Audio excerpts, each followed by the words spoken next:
வணக்கம். இன்னைக்கு நாம இஸ்ரோவோட சாதனைகளை பத்தி, அதாவது அவங்களோட பிரம்மாண்டமான விண்வெளி பயணத்தை பத்தி பார்க்க போறோம். வாங்க இந்த சுவாரஸ்யமான கதைக்குள்ள போகலாம். செவ்வாய், சூரியன், விண்வெளி இப்படி நம்ம இந்தியா வரிசையா சாதிச்சிட்டு இருக்கு. அப்போ அடுத்தது என்ன?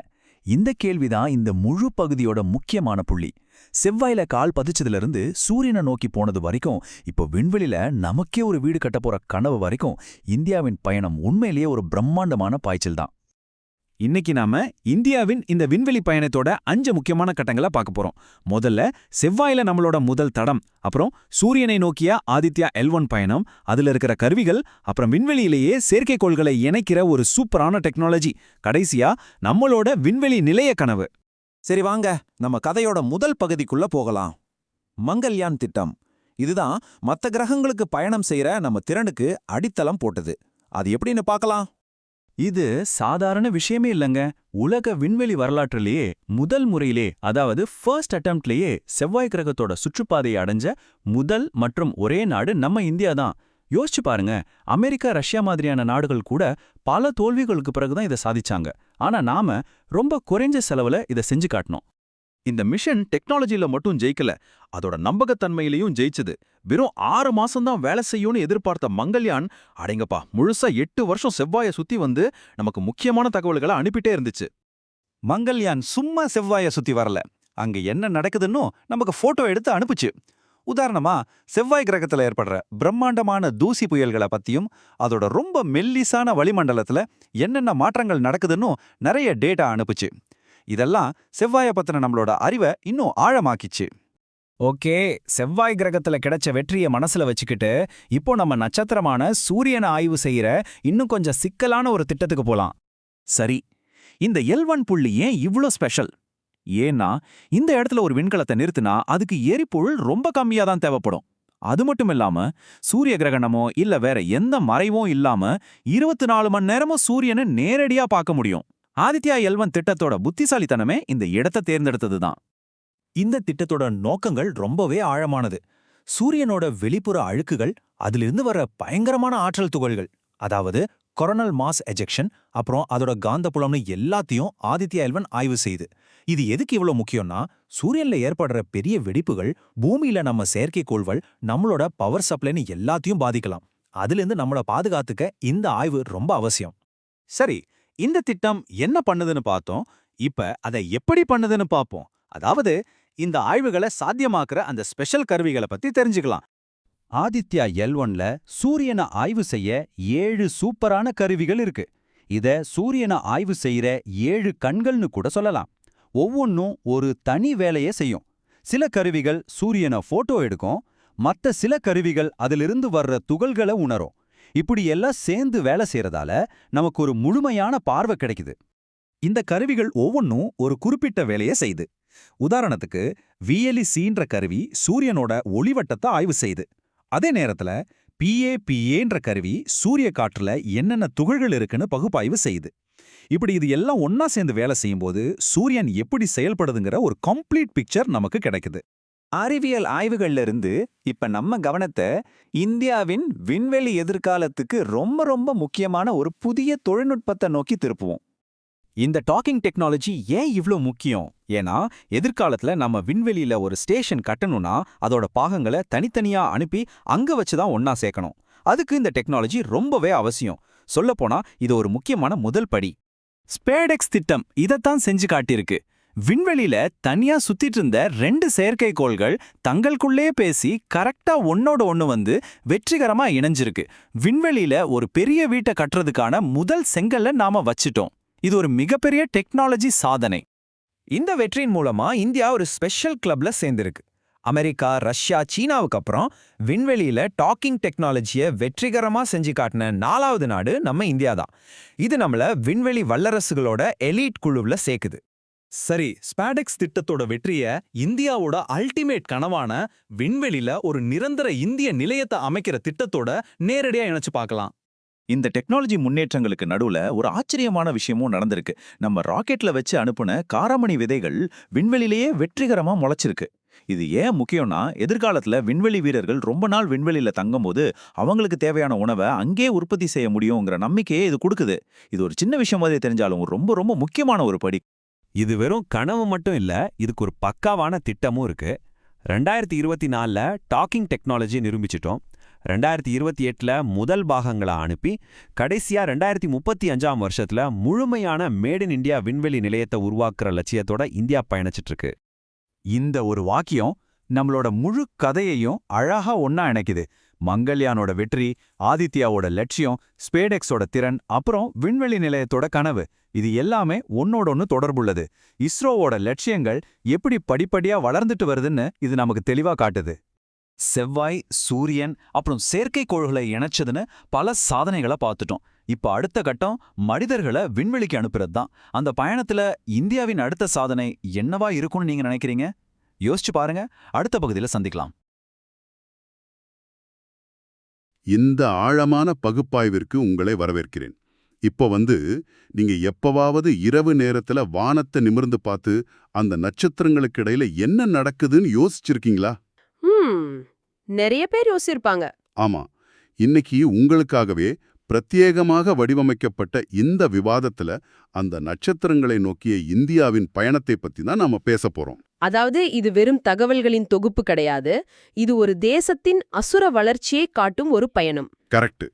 இன்னைக்கு நாம எடுத்துக்கிட்ட அடிப்படை ஆதாரம் பாத்தீங்கன்னா, திருச்சி நேரு நினைவு கல்லூரியின் இயற்பியல் உதவி பேராசிரியர் முனைவர் பி. ரமேஷ் அவர்கள் எழுதியுள்ள இஸ்ரோவின் சாதனைகள் குறித்த மிக விரிவான ஒரு கட்டுரை. ரொம்ப முக்கியமான கட்டுரை அது. கண்டிப்பா.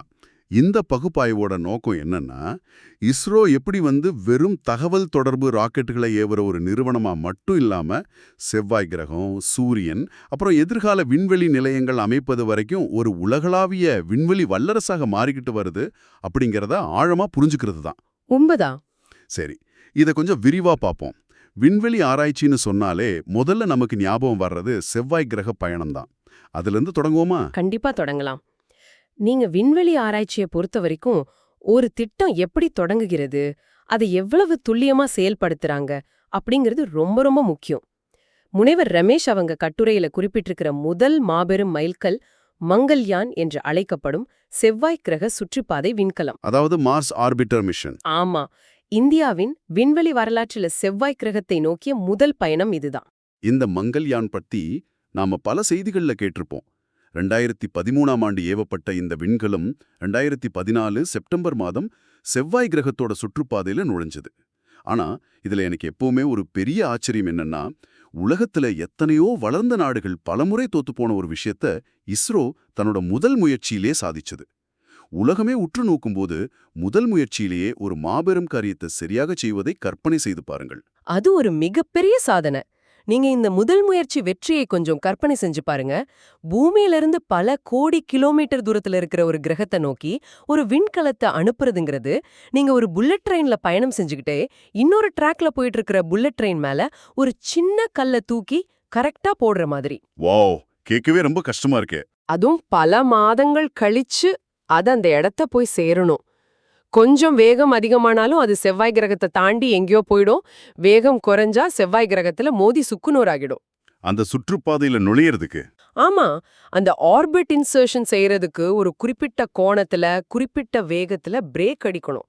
அந்த மார்ஜின் ஆஃப் எரர் என்பது கிட்டத்தட்ட 0. இத உலக நாடுகள் பலமுறை செஞ்சு தோத்து போய் கத்துக்கிட்டாங்க. ஆனா இந்தியா முதல் முறையிலேயே அந்த ஈர்ப்பு விசையில துல்லியமா நுழைஞ்சு உலகத்தையே திரும்பி பார்க்க வச்சாங்க. கேட்கவே ரொம்ப சுவாரஸ்யமா இருக்கு. ஆனா அந்த விண்கலம் வெறும் போய் சேர்ந்ததோட நிக்கலையே. நிச்சயமா நிக்கல. கட்டுரையை படிக்கும்போது அது ஏதோ 6 மாசம் வேலை செய்யும்னு நினைச்சு அனுப்புன ஒரு விண்கலம் கிட்டத்தட்ட 8 வருஷங்கள் செவ்வாய் கிரகத்தை சுத்தி தரவுகள் அனுப்பிட்டு இருந்திருக்கு. அந்த நெறிப்படுத்தப்பட்ட பகுப்பாய்வு, அதாவது டேட்டா அனாலிசிஸ், விண்வெளி அறிவியல்ல என்ன மாதிரியான மாற்றங்களை ஏற்படுத்துச்சு? அந்த 8 வருஷ தரவுகள் அறிவியல் உலகத்துக்கு ஒரு பொக்கிஷம்னே சொல்லலாம். விண்கலம் வெறும் போட்டோ மட்டும் எடுக்கல, அதுல ஒரு முழுமையான அறிவியல் ஆய்வகத்தையே வச்சு அனுப்பியிருந்தாங்க. என்னென்ன கண்டுபிடிச்சாங்க அதுல? உதாரணத்துக்கு மங்கள்யான் அனுப்பின தரவுகள்ல ஒரு மிக முக்கியமான கண்டுபிடிப்பு செவ்வாய் கிரகத்தோட வெளிப்புற மண்டலத்துல, அதாவது எக்ஸோஸ்பியர்ல சூப்பர் தெர்மல் ஆர்கான் 40 அப்படிங்கிற அணுக்களை கண்டுபிடிச்சதுதான். ஒரு நிமிஷம், சூப்பர் தெர்மல் ஆர்கான் 40. இது கேட்கறதுக்கு ஏதோ சயின்ஸ் ஃபிக்ஷன் படத்துல வர்ற லேசர் ஆயுதம் மாதிரி இருக்கு. இதை கொஞ்சம் எளிமையா சொல்ல முடியுமா? இது ஏன் உங்களுக்கு, எனக்கு, சயின்டிஸ்டுகளுக்கு முக்கியம்? நியாயமான கேள்வி. நீங்க அத புரிஞ்சுக்க செவ்வாய் கிரகத்தோட வளிமண்டலத்தை ஒரு பலூன் மாதிரி கற்பனை செஞ்சுக்கோங்க.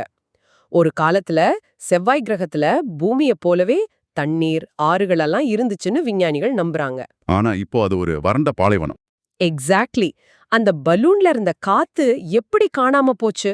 இந்த ஆர்கான் 40 என்பது ஒரு வகையான வாயு அணு. சூப்பர் தெர்மல் அப்படின்னா இந்த அணுக்கள் சாதாரணமா இல்லாம அதிகப்படியான ஆற்றலோட ரொம்ப வேகமா நகருதுன்னு அர்த்தம். ஓ, அப்போ அது கிரகத்தை விட்டு வெளியே போகுதா? ஆமா, செவ்வாய் கிரகத்தோட ஈர்ப்பு விசையே மீறி தப்பிச்சு விண்வெளிக்கு போகுது. இந்த ஆர்கான் அணுக்கள் எப்படி எந்த அளவுல வளிமண்டலத்தை விட்டு தப்பிச்சு போகுதுன்னு கண்டுபிடிக்கிறது மூலமா பல கோடி வருஷங்களுக்கு முன்னாடி செவ்வாய் கிரகம் எப்படி தன்னோட ஒட்டுமொத்த வளிமண்டலத்தையும் தண்ணியையும் இழந்துச்சு அப்படிங்கிற மர்மத்தை நாம சுலபமா புரிஞ்சுக்க முடியும். வாவ்! அப்போ பல கோடி வருஷங்களுக்கு முன்னாடி நடந்த ஒரு வரலாற்று மர்மத்தை நாம இங்க உட்காந்துக்கிட்டு அந்த ஆர்கான் அணுக்களை வச்சு கண்டுபிடிக்கிறோம். கட்டுரையில வேறு சில கருவிகள் பத்தியும் முனைவர் ரேமேஷ் குறிப்பிட்டிருக்கார். அந்த கருவிகள்லாம் என்ன பண்ணுச்சு? மங்கள்யான்ல பல முக்கியமான கருவிகள் இருந்துச்சு. முதல்ல வெப்ப அகச்சிவப்பு இமேஜிங் ஸ்பெக்ட்ரோமீட்டர், அதாவது TIS. இத ஒரு ஹீட் மேப் கேமரா மாதிரி நினைச்சுக்கோங்க. இது செவ்வாய் கிரகத்தோட மேற்பரப்புல இருந்து வர்ற வெப்பத்தை அளக்குமா? கரெக்ட். அந்த வெப்பத்தை அளந்து அங்க தாதுக்கள் எப்படி பரவி இருக்குன்னு மேப் பண்ணுச்சு.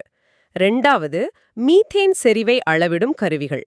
பூமியில மீத்தேன் வாயு பெரும்பாலும் உயிரினங்களால, அதாவது மாடுகள், பாக்டீரியாக்கள் மூலியமா உருவாகுது. அப்போ செவ்வாய் கிரகத்துல மீத்தேன் இருந்தா அங்க ஏதாவது நுண்ணுயிர்கள் இருக்கலாமோன்னு தேடுறதுக்கான ஒரு கருவி அது. உயிரினங்கள் இருக்கான்னு தேடுறது எப்பவுமே ஒரு த்ரில்லான விஷயம்தான். வேற என்ன அளவீடுகள் செஞ்சாங்க?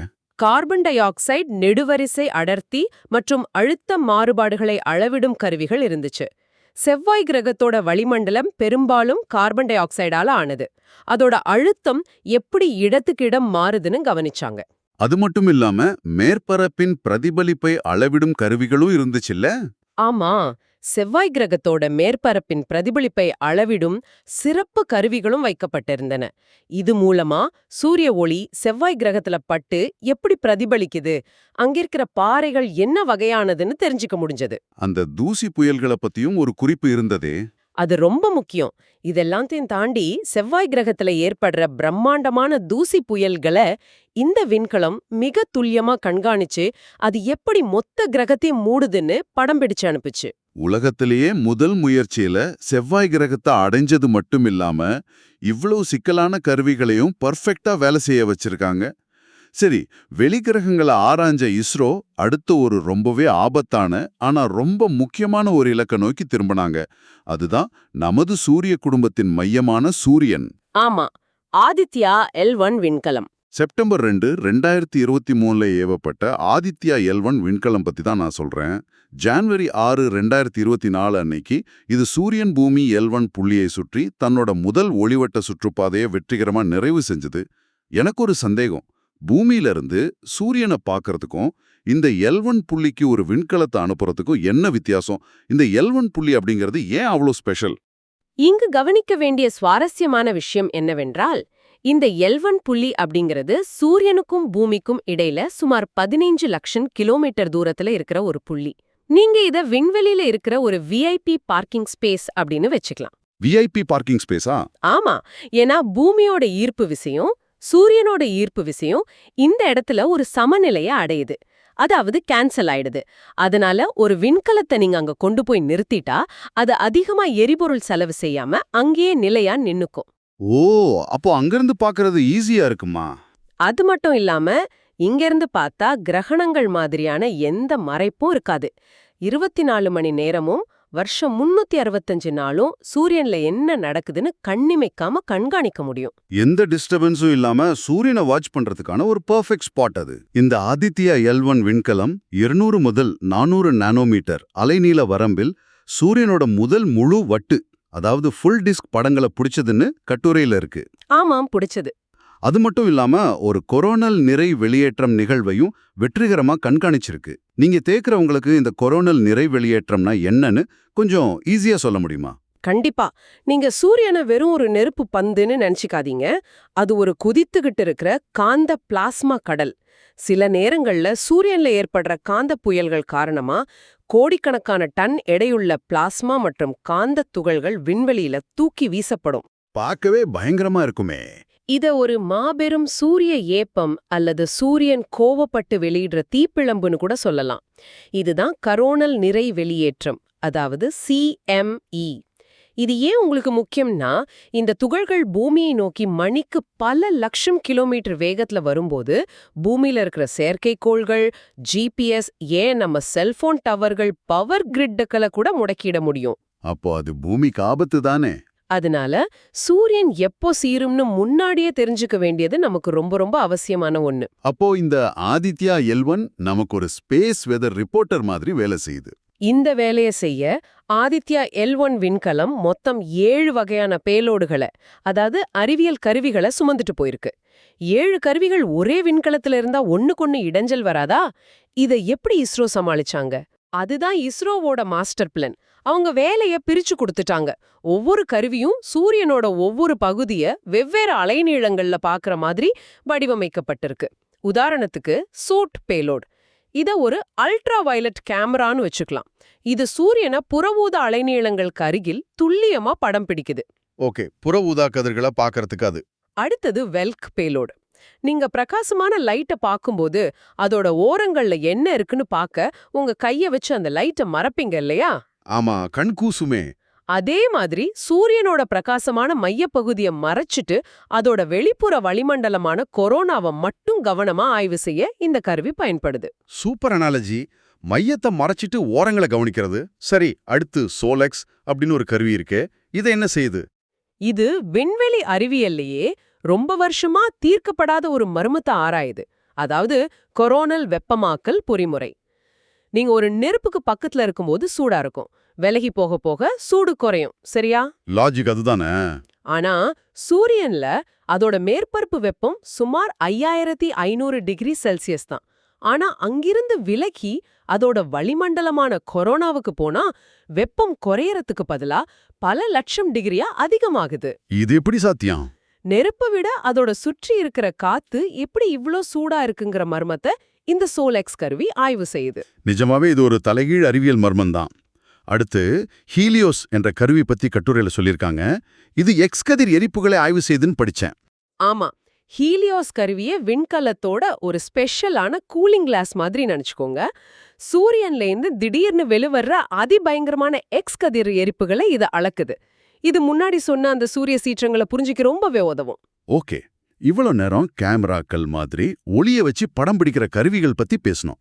ஆனா அங்க துகள்களை அளக்கிற கருவிகளும் இருக்குல்ல. கட்டுரையில நிறைய எண்கள் இருக்கு. ஸ்வீப் கருவி 10 eV முதல் 3K eV வரையிலான எலக்ட்ரான்களை அளக்குதுன்னும், ஸ்விகார் கருவி 10 eV முதல் 25K eV வரையிலும் 1 முதல் 60 AMU நிறைவரம்பிலும் உள்ள அயனிகளை அளக்குதுன்னும் குறிப்பிட்டிருக்காங்க. இந்த EV, KEV எல்லாம் கேட்கறவங்களுக்கு கொஞ்சம் டெக்னிக்கலா இருக்குமே. இதை எப்படி சுலபமா புரிஞ்சுக்கிறது? ஸ்வீப் மற்றும் ஸ்வீகார் ஆகிய 2 கருவிகளையும் ஒரு ஸ்பேஸ் வேக்யூம் கிளீனர் மாதிரி கற்பனை செஞ்சுக்கோங்க. சூரியன்ல இருந்து காத்து மாதிரி துகள்கள் தொடர்ந்து வீசிக்கிட்டே இருக்கும். இந்த EV மற்றும் KEV அப்படிங்கிறது அந்த துகள்கள் எவ்வளோ வேகத்துல எவ்வளோ ஆற்றலோட வருதுன்னு அளக்கிற யூனிட். அப்போ ஸ்வீப் கருவி எலக்ட்ரான்களை அளக்குமா? ஆமா, ஸ்வீப் கருவி ரொம்ப எடை குறைவான எலக்ட்ரான்களை பிடிச்சு அது 10 EV-ல-இருந்து 3 KEV வரைக்கும் என்ன ஆற்றல்ல வருதுன்னு அளக்குது.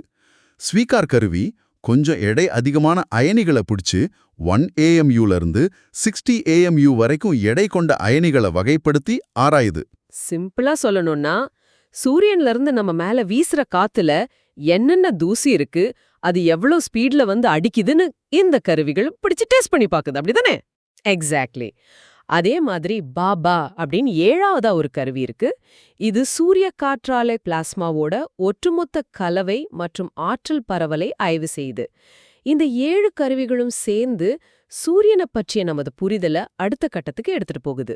செவ்வாய்க்கு போனோம், சூரியனை கண்காணிக்கிறோம். ஆனா இஸ்ரோ இதோட நிக்கல.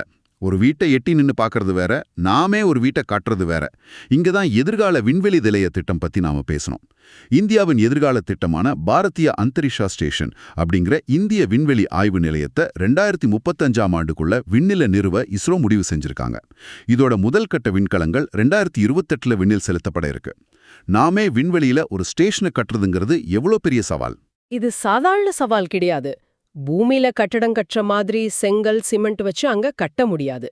விண்வெளி நிலையத்தை பூமியிலேயே தனித்தனி பகுதிகளா உருவாக்கி அத தனித்தனி ராக்கெட்டுகள்ல அனுப்பி விண்வெளியில வச்சு ஒன்னோட ஒன்னு இணைக்கணும். இதத்தான் டாக்கிங் அப்படின்னு சொல்லுவாங்களா? ஆமா, இத டாக்கிங் அப்படின்னு சொல்லுவாங்க. இந்த சிக்கலான தொழில்நுட்பத்தை டெஸ்ட் பண்றதுக்காக இஸ்ரோ செஞ்ச ஒரு மிக முக்கியமான முன்னோட்ட பரிசோதனை தான் ஸ்பேடெக்ஸ், அதாவது ஸ்பேஸ் டாக்கிங் எக்ஸ்பெரிமெண்ட். ஆமா, டிசம்பர் 30ஆம் தேதி ஸ்ரீஹரிகோட்டாவுல இருந்து PSLV C-60 ராக்கெட் மூலியமா ஸ்பேடெக்ஸ் A, ஸ்பேடெக்ஸ் B அப்படின்னு 2 விண்கலன்களை அனுப்புனாங்க.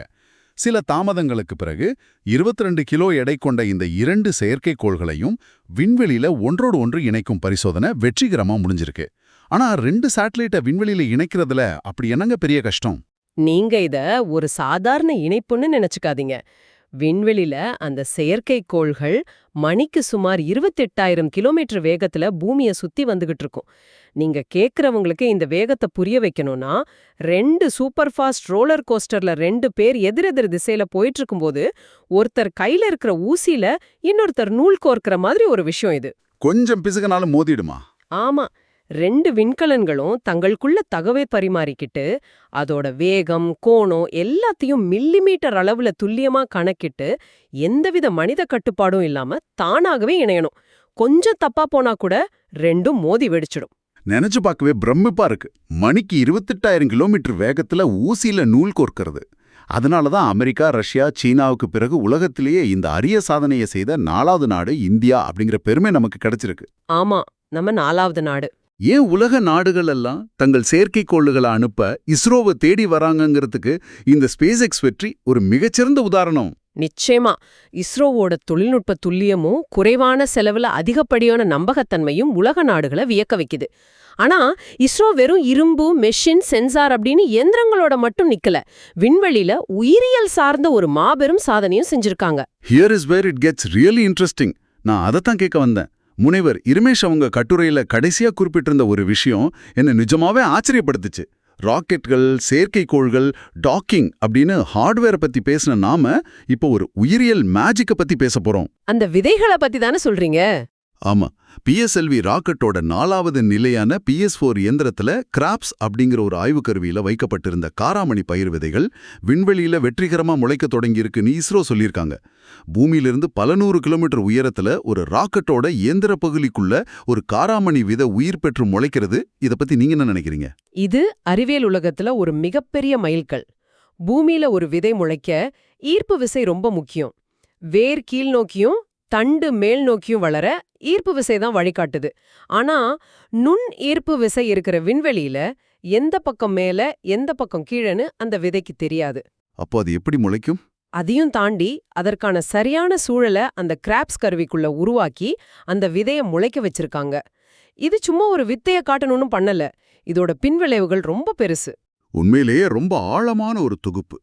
இஸ்ரோவோட இந்த தொடர் சாதனைகளை நாம ஒட்டுமொத்தமா ஒரு முறை சுருக்கமா பார்த்தா, உலகமே தோத்து போன செவ்வாய் கிரக பயணத்துல முதல் முயற்சியிலேயே வெற்றி பெற்று சூப்பர் தெர்மல் ஆர்கான் 40 மாதிரி பல மர்மங்களை அழுத்தது ஒரு பக்கம். அடுத்து ஆதித்யா L1 மூலமா L1 புள்ளில உட்காந்துகிட்டு சூரியனோட எக்ஸ் கதிர் எரிப்புகளையும் கரோனல் நிறை வெளியேற்றத்தையும் 7 வெவ்வேறு கருவிகள் மூலமா துல்லியமா அளந்தது இன்னொரு பக்கம்.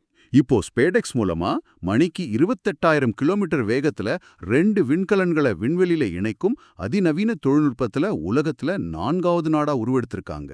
இது எல்லாம் சேர்ந்து 2035ல நாம கட்டப்போற பாரதி அந்தரிக்ஷா ஸ்டேஷன் அப்படிங்கிற விண்வெளி நிலையத்துக்கு எவ்வளவு உறுதியான அடித்தளத்தை அமைச்சிருக்குன்னு உங்களால உணர முடியும்.